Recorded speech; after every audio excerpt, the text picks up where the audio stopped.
आम्ही मुंबईवरनं उडालो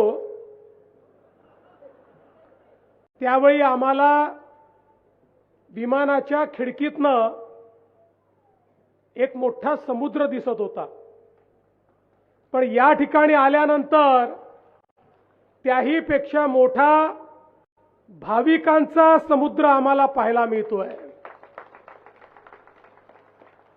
हरिनामाची आणि सद्गुरू योगीराज गंगागिरी महाराजांची आणि सद्गुरू रामगिरी महाराजांची किमया आहे की इतक्या मोठ्या प्रमाणात आपण सर्व लोक हरिनाम सप्ताहाच्या निमित्ताने या ठिकाणी आलात। आपल्या भारताची संस्कृती आणि सभ्यता ही जगातली सर्वात जुनी संस्कृती आणि सभ्यता आहे आणि आता तर जगाच्या उत्खननाने हे मान्य केलं आहे की ज्यावेळी युरोप, अमेरिका वगैरे सारखे देशही अस्तित्वात नव्हते, ज्यावेळी तिथल्या लोकांना संस्कृती, संस्कार, विचार, भाषा काय आहे हे माहिती नव्हतं, त्याही वेळी या देशामध्ये पूर्णपणे विकसित संस्कृती होती आणि त्याही काळामध्ये खऱ्या अर्थानं आमचा सनातन विचार हा लोकांना संस्कार देत होता, तीच भाविकता होती, तोच हरिनामाचा पाठ होता आणि त्या माध्यमातनं सातत्याने आमची संस्कृती, आमची सभ्यता आणि आमचा वारसा हा अखंड चालत होता।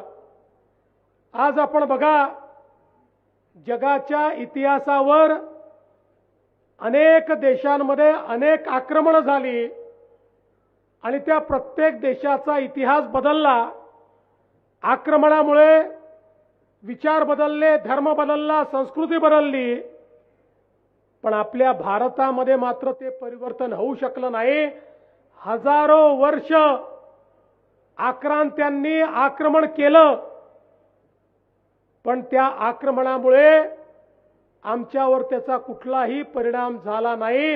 याचं कारण आमची जी वारकरी परंपरा होती, आमची जी हरिनामाची परंपरा होती, आमची जी सनातनाची परंपरा होती, हिंदू धर्माची जी परंपरा होती, या परंपरेमुळे कितीही कोणी आघात केला तरी देखील आम्ही आमचा विचार बदलला नाही, आमचा संस्कार बदलला नाही, आमचा मार्ग बदलला नाही, आमचा देश बदलला नाही। आणि म्हणूनच आक्रमणामुळे कदाचित ते किल्ले जिंकू शकले, आमची मंदिरं तोडू शकले, पण आमच्या मनामध्ये ईश्वराचं जे स्थान होतं ते मात्र ते बदलू शकले नाहीत। आणि याचं एकमेव कारण होतं या भारतातली गुरु परंपरा। सद्गुरूंनी जो विचार दिला, सप्ताहाने समाजाचं जे अभिसरण केलं, त्यामुळे आम्हाला मानसिकरित्या कोणी गुलाम करू शकलं नाही।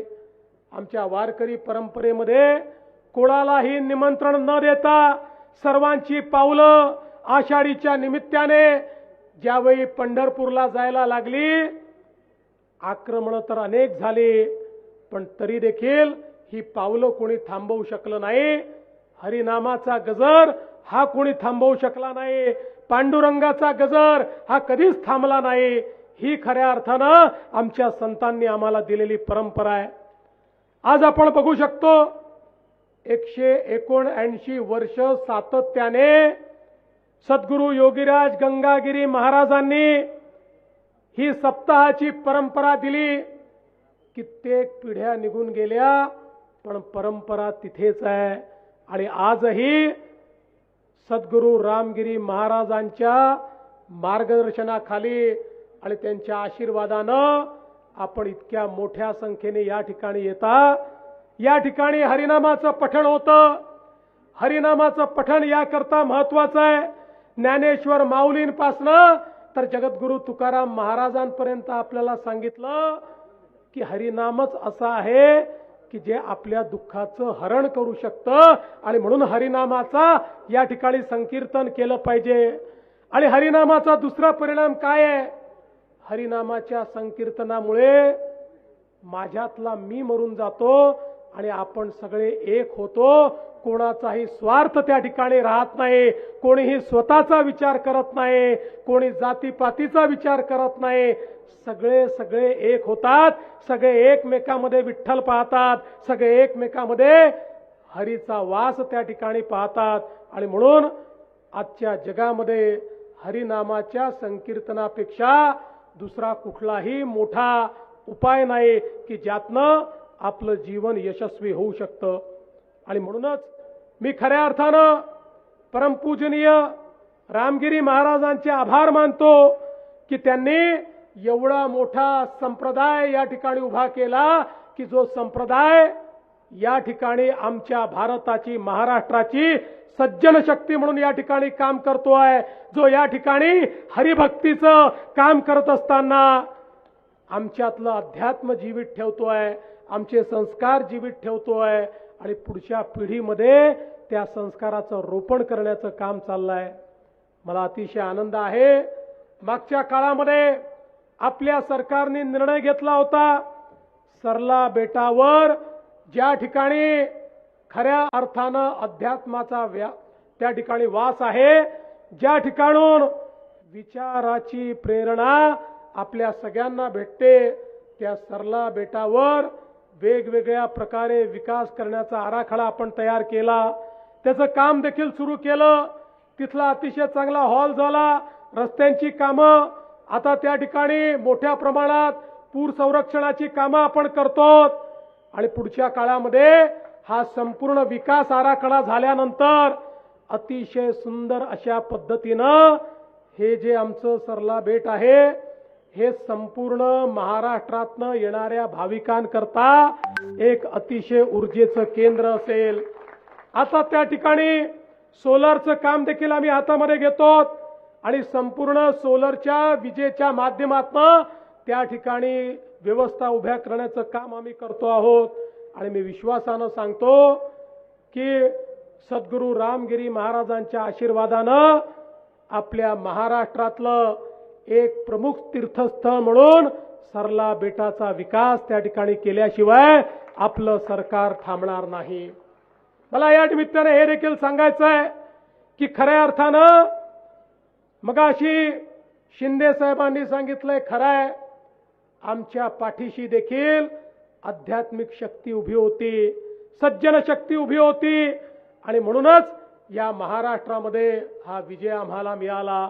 आणि म्हणून शेतकरी असतील, वारकरी असतील, शेतमजूर असतील, गरीब असतील, दलित असतील, आदिवासी असतील, अशा सगळ्यांना सोबत घेऊन या महाराष्ट्राचा कारभार करण्याचा प्रयत्न आम्ही करतोय.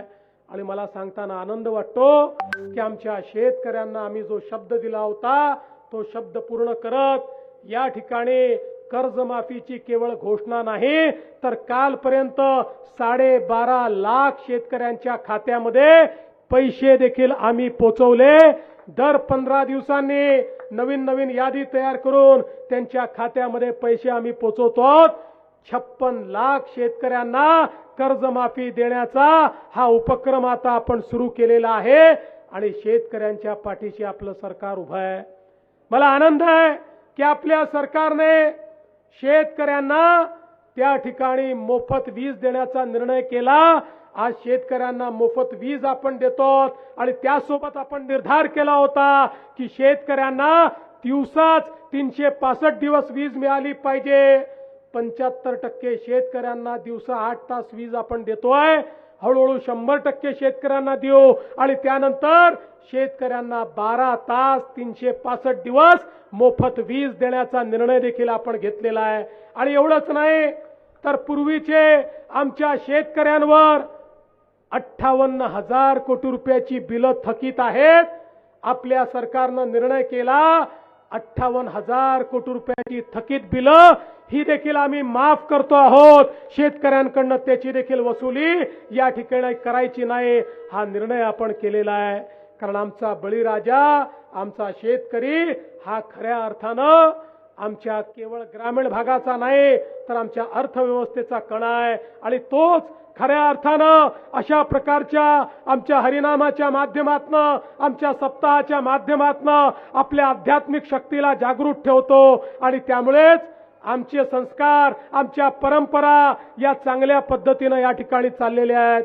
मी या निमित्ताने आपल्या सर्वांना आश्वस्त करतो, शिंदे साहेबांनी देखील या ठिकाणी सांगितलेलं आहे, काही लोक आमचे सद्गुरू रामगिरी महाराजांकडेही धमक्या पाठवतात। त्यांना मी सांगून देऊ इच्छितो, अशा प्रकारे धमकी देण्याचं काम कोणी केलं तर त्याला नेस्तनाबूत करून टाकू। आम्ही केसाला देखील धक्का लागू देणार नाही, केसालाही धक्का लागू देणार नाही, लक्षात ठेवा। आणि खऱ्या अर्थानं आपल्या सगळ्यांचं पाठबळ, आपले आशीर्वाद जर आमच्या पाठीशी आहे तर मला या निमित्ताने निश्चितपणे असं वाटतं, हा जो सन्मार्ग आपण सगळ्यांनी स्वीकारलेला आहे, या सन्मार्गावरनं चालण्यापासून आपल्याला कोणीही थांबवू शकणार नाही, हा विश्वास व्यक्त करतो। आणि हा आशीर्वाद घेण्याकरता काल्याचं कीर्तन या ठिकाणी आहे आणि त्यानंतर प्रसाद आहे, तो प्रसाद ग्रहण करण्याकरता या ठिकाणी आपण सगळे लोक उपस्थित झालेलो आहोत। या आनंद सोहळ्यामध्ये आम्हालाही सहभागी करून घेतलं, त्याबद्दल आपले मनापासून आभार मानतो आणि माझे 2 शब्द संपवतो। धन्यवाद। जय हिंद, जय महाराष्ट्र, रामकृष्ण हरी।